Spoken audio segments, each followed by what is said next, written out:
नमो बुद्धाय, जय भीम. मी तनिष्क खिल्लारे. लोकज्योती मराठी या आपल्या यूट्यूब चॅनलवर आपल्या सर्व प्रेक्षकांचे मनापासून स्वागत. जय भीम सर्वांना. जगतवंदनीय जगद्गुरु सम्यक संबुद्ध तथागत गौतम बुद्ध व तुम्हा सर्वांचे उद्धार करते, भारतीय घटनेचे शिल्पकार, बोधिसत्व, महामानव डॉक्टर बाबासाहेब आंबेडकर यांच्या कार्याला व त्यागाला त्रिवार वंदन, पंचांग प्रणाम. ज्या संस्थेच्या माध्यमातून भारतभर बौद्ध धम्माचा प्रचार व प्रसार केला जातो, ती तुम्हा सर्वांची मातृसंस्था the Buddhist Society of India अर्थात भारतीय बौद्ध महासभा. या संस्थेचे द्वितीय अध्यक्ष व चैत्यभूमीचे शिल्पकार, बौद्धाचार्यांचे जनक, सूर्यपुत्र जय भीम सर्वांना.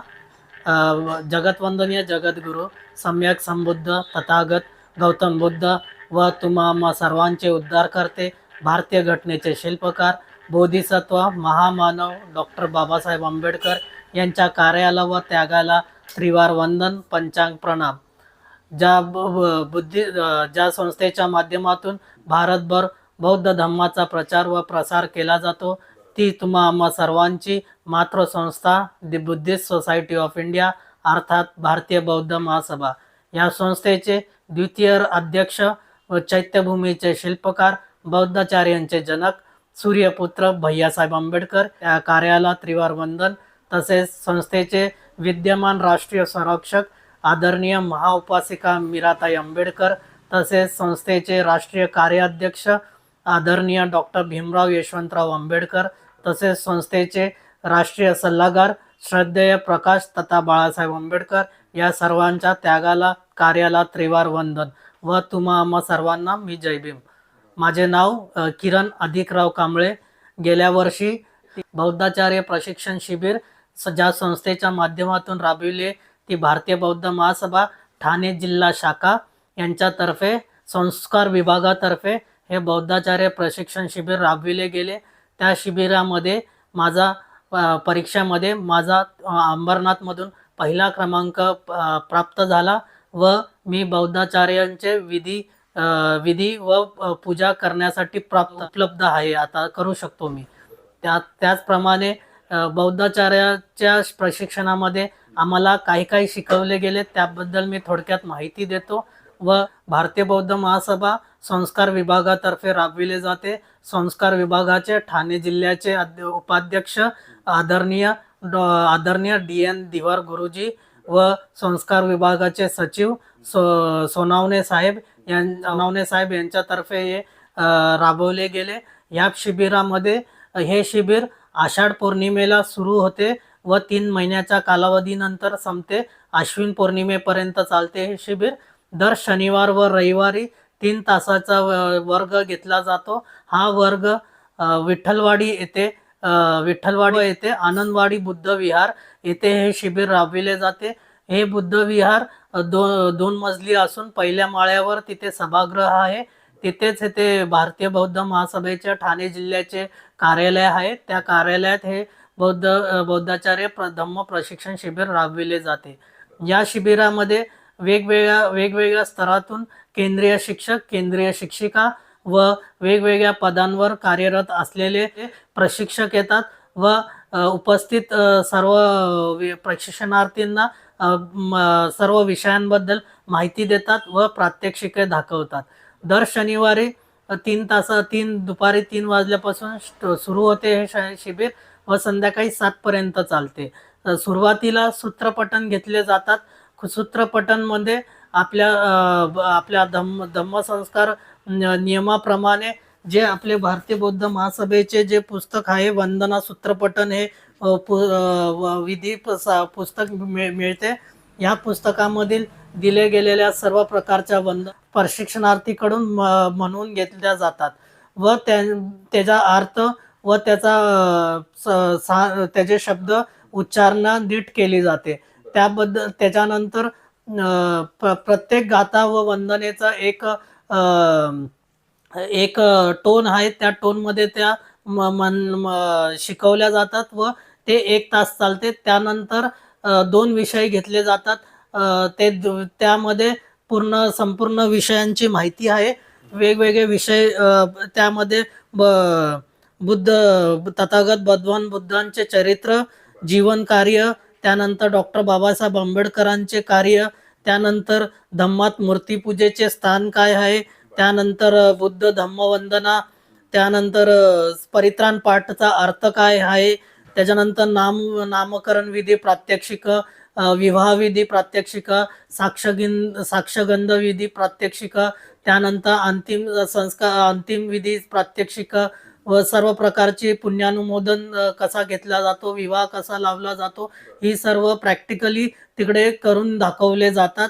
जे कोणी शिक्षक येतात ते आम्हाला तिथे पूर्णपणे त्यांनी प्रत्येक विधीचं त्यांनी तिथे प्रॅक्टिकली करून दाखवले. त्यानंतर हा विधी कसा मांडला जातो, पूजेची मांडणी कशी केली जाते याबद्दल त्यांनी संपूर्ण माहिती देतात. दरवेळेस प्रत्येकाला एकेका प्रशिक्षणार्थीला तिथे उभा करून पूजेची मांडणी कशी केली जाते ह्याबद्दल त्यांच्याकडून विचारणा करून दर शनिवार व रविवारी असं प्रत्येकाला एक चान्स दिला जातो व त्यांच्याकडून ती मांडणी करून घेतली जाते व त्यांच्याकडून प्रस्तावना म्हणून घेतली जाते. ही प्रस्तावना अत्यंत महत्त्वाची असून यामध्ये भारतीय बौद्ध महासभेचे संपूर्ण सगळ्यांची माहिती आली पाहिजे व कोणी कोणी केले याबद्दल त्यांची माहिती आली पाहिजे, त्यांना वंदन केले पाहिजे.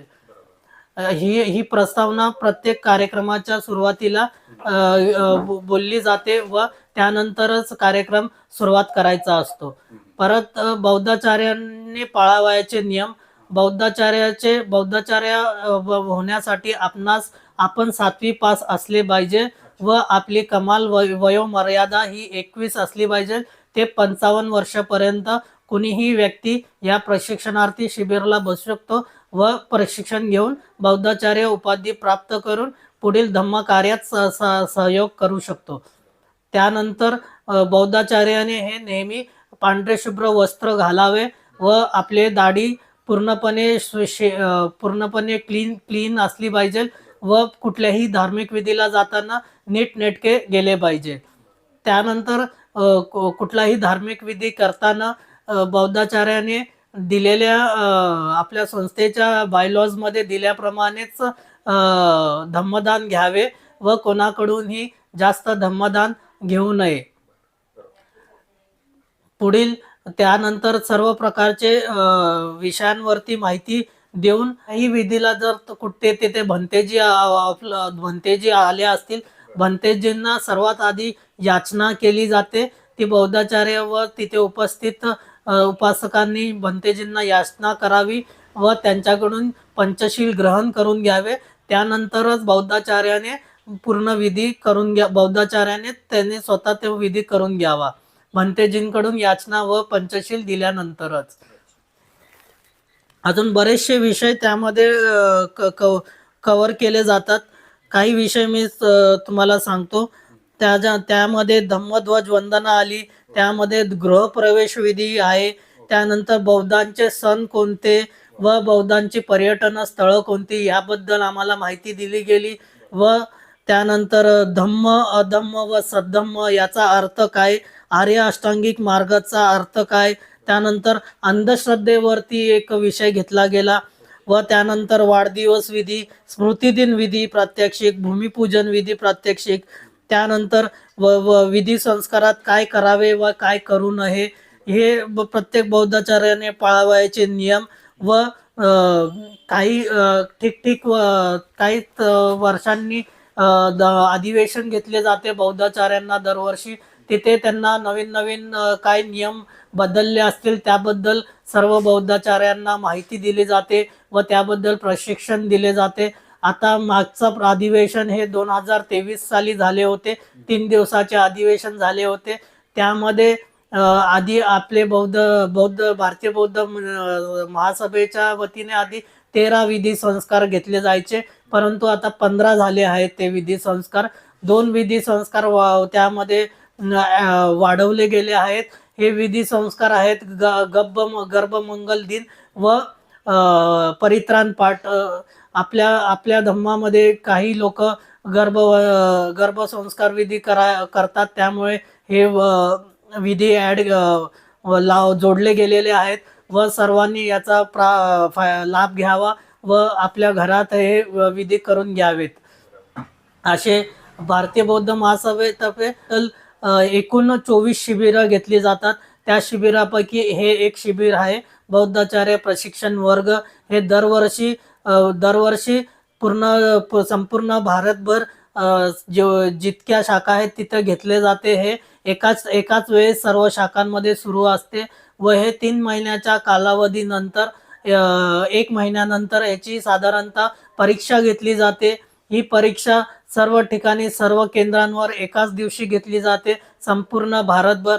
त्या परीक्षेसाठी एक कमिटी नेमली जाते. त्याच्यामध्ये वेगवेगळे पर्यवेक्षक, वेगवेगळ्या स्तरावरती काम करणारे लोक, ते एक ठिकाणाहून दुसऱ्या ठिकाणी प्रत्येकाला केंद्र नेमणूक करून दिली जाते व बाहेरून आपल्या इथे पर्यवेक्षक येतात, आपली परीक्षा घेतात. ही परीक्षा 2 प्रकारची असते. 100 मार्कांचा पेपर असतो. हा एक रिटन एक्झाम असते, लिहिण्याची परीक्षा असते व 100 मार्कांचा पेपर असतो, ही ओरल एक्झाम असते. सर्वात आधी रिटन एक्झाम घेतली जाते. त्या परीक्षेमध्ये आपल्याला वेगवेगळ्या प्रकारचे प्रश्न असतात. पहिले काही प्रश्न असतात त्याच्यामध्ये रिकाम्या जागा भरा असतं, त्यानंतर जोड्या जुळवा असतं, त्यानंतर आपण एखादं वंदना किंवा सूत लिहायचं असतं 4-4 लाईनी.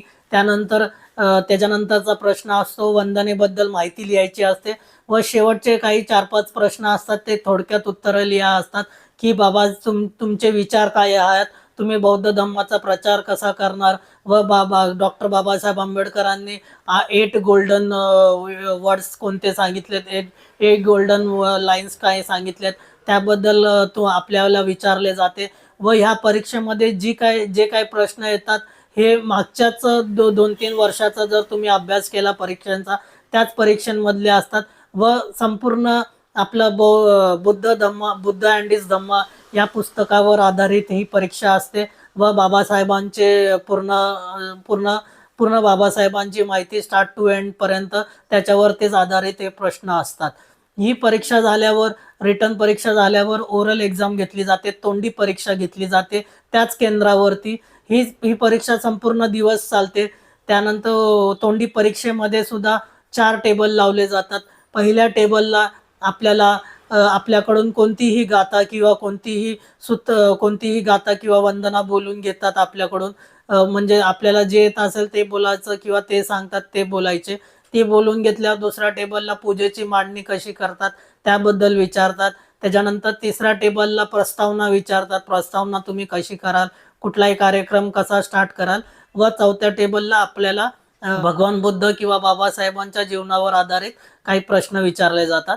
या सर्व प्रश्नांची उत्तरे दिल्यावर हे दोन्ही परीक्षा, तोंडी परीक्षा व लेखी परीक्षा, हे 100 मार्कांचे असे टोटल गुण 200 मार्कांची परीक्षा असते. व त्यानंतर साधारणतः 1-1.5 महिन्यानंतर परीक्षेचा निकाल जाहीर करण्यात येतो व त्यामध्ये जे कोण पहिले दुसरे सर्वांचे नियम, आणि काही विद्यार्थी यात नापास सुद्धा होतात आणि झालेले सुद्धा आहेत. आणि माझा क्रमांक हा पहिला क्रमांक अंबरनाथमधून व ठाणे जिल्ह्यातून 3रा क्रमांक आलेला आहे. व ह्या बौद्धाचार्य प्रशिक्षण शिबिराचा माझा हा कालावधी संपूर्ण 70% अटेंडन्स ही कंपल्सरी आहे. 70% उपस्थिती आपली वंदनीय आहे तिथे. त्याशिवाय तुम्हाला परीक्षेला बसू देत नाहीत व त्याबद्दल तुम्ही जर 70% अटेंडन्स केली सुद्धा तुम्हाला संपूर्ण माहिती भेटते. चांगले शिक्षक येतात, केंद्रीय शिक्षक वरिष्ठ स्तरावरचे येतात, आपल्याला वेगवेगळ्या विषयांबद्दल माहिती देतात व ही माहिती आपल्याला संपूर्ण आपण जिथे जाल तिथे ही आपण आपल्या समाजाच्या लोकांपर्यंत, उपासकांपर्यंत पोहोचवण्यात आपल्याला मदत होते ह्या माहितीचा. व त्याचप्रमाणे आपल्याला तरुण वर्गासाठी बालसंस्कार वर्ग वगैरे तुम्ही सुरू करू शकता. घरात राहून तुम्ही ऑनलाईन पद्धतीने किंवा आपापल्या जवळच्या विहारात जाऊन बालसंस्कार वर्ग, त्यामध्ये आपण म्हणजे आपल्या या संस्कार विधी, वंदना पठण, सूत्रपठणमध्ये जी काही गाथा आणि आहेत ते सर्व आपण बालकांकडून म्हणून किंवा पाठ करून घेऊ शकता. येणाऱ्या काळात आपण ह्या प्रकारे बौद्ध धर्माचा प्रचार व प्रसार करू शकतो. धन्यवाद. जय भीम. नमो बुद्ध. आपल्या लोकज्योती मराठी या यूट्यूब चॅनलला सबस्क्राईब करायला विसरू नका आणि आमचे नवनवीन व्हिडिओ पाहत राहा. धन्यवाद.